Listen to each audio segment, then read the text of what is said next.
यह चैनल केवल मनोरंजन के उद्देश्य से है। हम किसी भी आध्यात्मिक या अंधविश्वासी गतिविधियों का समर्थन नहीं करते। विलो वुड्स के दिल में एक घना जंगल था जो रहस्यों और डर से भरा हुआ था। गांव वाले अक्सर एक चुड़ैल की कहानियां सुनाते थे जो इस जंगल में रहती थी।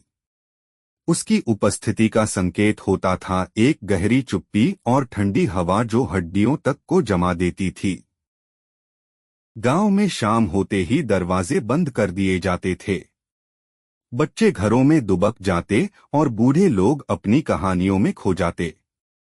वे कहते थे कि जब चांद पूरा होता है तब चुड़ैल का प्रकोप अपने चरम पर होता है। उसकी परछाई देखने मात्र से ही लोगों का खून जम जाता था।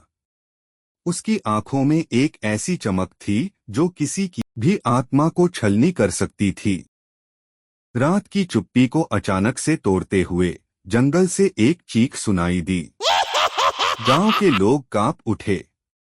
एक किसान का बेटा अरुण, जो रात में घर नहीं लौटा था, उसे खोजने के लिए कुछ गांव वाले एकजुट हुए।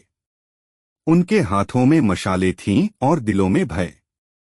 जैसे जैसे वे जंगल के अंदर बढ़ते गए, हवा और ठंडी होती गई और चारों ओर घनी धुंध छा गई।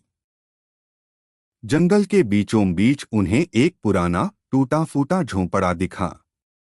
झोंपड़े से हल्की रोशनी आ रही थी।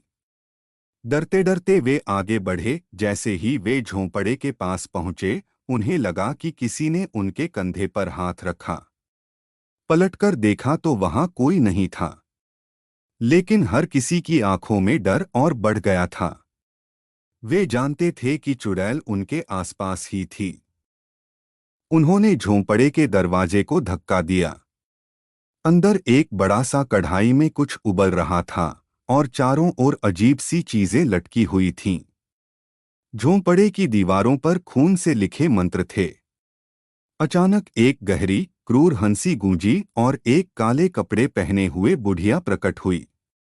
उसकी आंखें लाल अंगारे की तरह चमक रही थीं और उसके बाल बर्फ जैसे सफेद थे।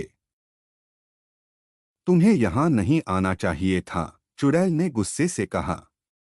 उसकी आवाज सुनकर सभी का खून जम गया। अरुण कहाँ है? एक ग्रामीण ने साहस जुटाकर पूछा। चुड़ैल की हंसी और गहरी हो गई।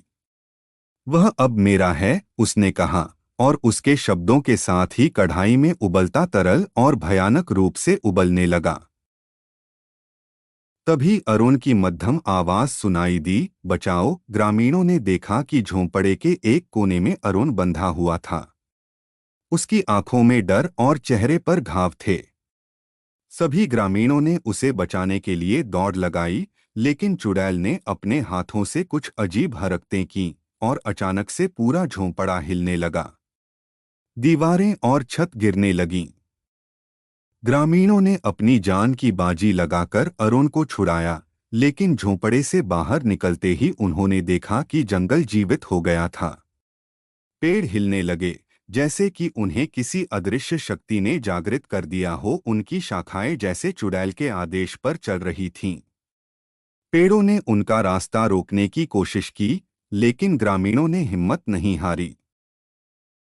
वे जंगल से भागते हुए गांव की ओर दौड़े। पीछे मुड़कर देखा तो चुड़ैल हवा में तैरती हुई उनकी ओर बढ़ रही थी।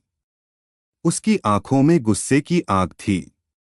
गांव के पास पहुंचते ही उन्होंने देखा कि गांव के बड़े बूढ़े लोग एक बड़ी मशाल जलाए खड़े थे। जैसे ही चुड़ैल गांव के पास आई, मशाल की रोशनी से वह चीखते हुए पीछे हट गई। वृद्धों ने बताया कि इस मशाल में पुराने मंत्रों की शक्ति थी जो चुड़ैल को दूर रख सकती थी।